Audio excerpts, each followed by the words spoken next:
Alrighty everyone, so I think it's pretty apparent at this point that the Acolyte series is probably the worst Star Wars project in history, given that the overall backlash is seemingly larger than The Last Jedi by Rian Johnson back in 2016 or 17 I should say.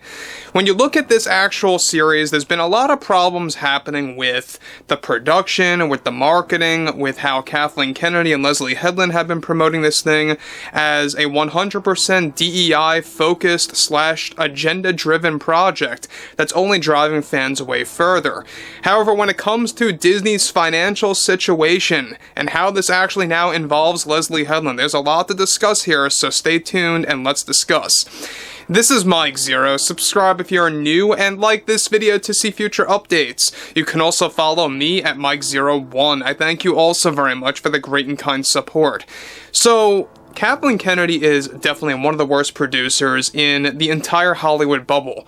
Not just because of how ignorant she is and how self-absorbed she truly is when it comes to all of the movies and the TV shows that she spews out over at Lucasfilm that just completely tarnishes what Star Wars once was. And look, at the same exact time, we know that Kevin Feige is equally doing the same to the Marvel Cinematic Universe. That's exactly why Kevin Feige was offered a job to become a part of a Star Wars movie, which ultimately, by the way, never ended up happening. Alright, that actually fell apart even as well. The typical vicious cycle over at Lucasfilm. But what's interesting about this further has a lot to do with Leslye Headland's current impact at the Walt Disney Company and Lucasfilm specifically. So let's go into exactly what's going on here. Now, with both divisions at the Walt Disney Company like Marvel Studios and Lucasfilm already beginning to fall apart due to Bob Iger's poor decisions, one major development has to do with showrunner and director of the Acolyte series, Leslye Headland, and how she recently just cost Disney billions of dollars across the board. Now, one significant update to this situation involves how recently Kathleen Kennedy has been pressuring the Disney board of directors to allow Leslye Headland to eventually become the new vice president of Lucasfilm in the near future, as well as becoming a part of the Lucasfilm story group, which means that she is able to gain creative power over all projects, movies, or TV shows. However, one thing that Leslye recently accomplished that cost Disney billions of dollars in revenue was that she recently pushed Kathleen Kennedy to reason with Bob Iger and the rest of the board to officially cancel all Star Wars films and TV shows that were either in limbo from 2016 that were still in either development without a proper script, that were going to hold no agenda or ideology in those Star Wars projects that Disney analysts projected years ago would garner billions of dollars in revenue with the 5 films alone and the 2 TV shows that Leslye Headland recently got Bob Iger to cancel. A recent emergency meeting did take place 1 week ago in which Kathleen Kennedy, Iger, and the board discussed the new direction of Star Wars. This is where Kennedy reflected Leslie's proposal for the change and the massive shift in Star Wars formats to cancel those Star Wars films and TV shows that held, yes, zero agenda. The films that were recently canceled due to Leslye Headland's proposal that was provided by Kathleen Kennedy vocally to the Disney heads included an entire Star Wars trilogy focused and dedicated to the Old Republic era, as well as 2 other films that were planned to take place thousands of years after the events of The Rise of Skywalker, completely detaching from the sequel trilogy films. Now, the 2 TV shows that were also cancelled was George Lucas's Star Wars Underworld, that was going to be resurrected from 2007 that never actually got finished.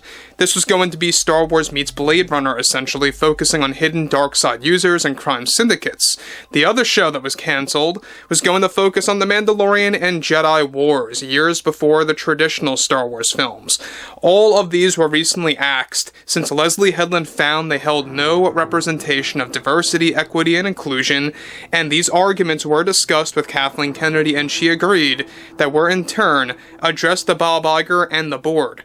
Now, reportedly, it was clear from Kennedy that this was Leslie's proposal, and Disney was fully on board with canceling those Star Wars projects that were going to clearly focus on proper storytelling and character development and the true philosophy of Star Wars and what George had created.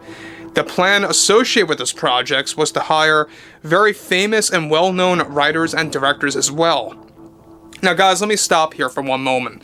So not only were they going to focus on pretty and seemingly good stories, I mean, they sound amazing, but they wanted to also get famous and well-known directors and writers to handle them. Now look, I'm not saying that we're going to get someone like James Cameron per se, maybe, but someone on that tier would have been involved in those Star Wars films / TV shows. And that, I believe, would have definitely created a shift, or at least a slow, fix to where Star Wars could possibly go. And all of that is no longer on board, it's no longer happening, it was just vanished into the wind, all because of Leslye Headland, pretty much spewing all that nonsense to Kathleen Kennedy to bounce it back over to the Disney board of directors and Bob Iger. And it seems like that they are all obsessed with any project that was either on the current slate or that was in limbo, that held no Disney agenda at all, and they just want to axe all of it, alright? And they did this similar tactic with past Marvel films, past Marvel TV shows / movies, if you guys don't remember 1 year ago. Typical scenario. Now, this is exactly why Kathleen Kennedy is treating Leslye Headland almost like her, partner, to a degree, high up in the ranks over at Lucasfilm. She wants her to eventually become the vice president. We talked about this a month ago. However, on top of this, Leslye, however, is actively moving up in the ranks at Lucasfilm, since Kennedy believes, like I said, Headland is the right director and showrunner to push and provide their agenda to new Star Wars fans that will accept whatever comes out. And their first step with this was the Acolyte series. However, some board members are already calling for Acolyte Season 2 to be cancelled altogether after the ongoing backlash. So again, I mean, if you think Skeleton Crew, yet another Star Wars TV show that was delayed from 2023 until later this year, that's also going to be another agenda-driven Star Wars TV show just as bad as the Acolyte. It may not be 100% female-focused like that, but it is going to be within that DEI range. So again, the fact that, we've had these opportunities that were just there on the current slate, not really moving forward, but in the current slate that were going to eventually happen, are no longer happening and completely axed by Bob Iger, all because of Leslye Headland really just feeling like she's so important within the ranks over at Lucasfilm, right?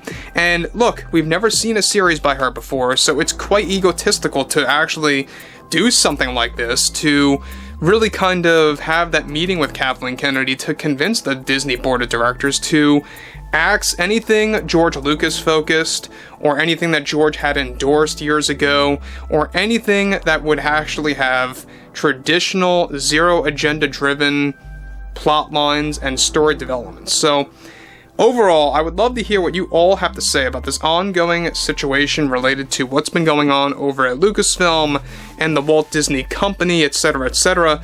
And if you guys did enjoy the content for today, make sure to drop a thumbs up on this video to support the channel, and I will catch you guys later.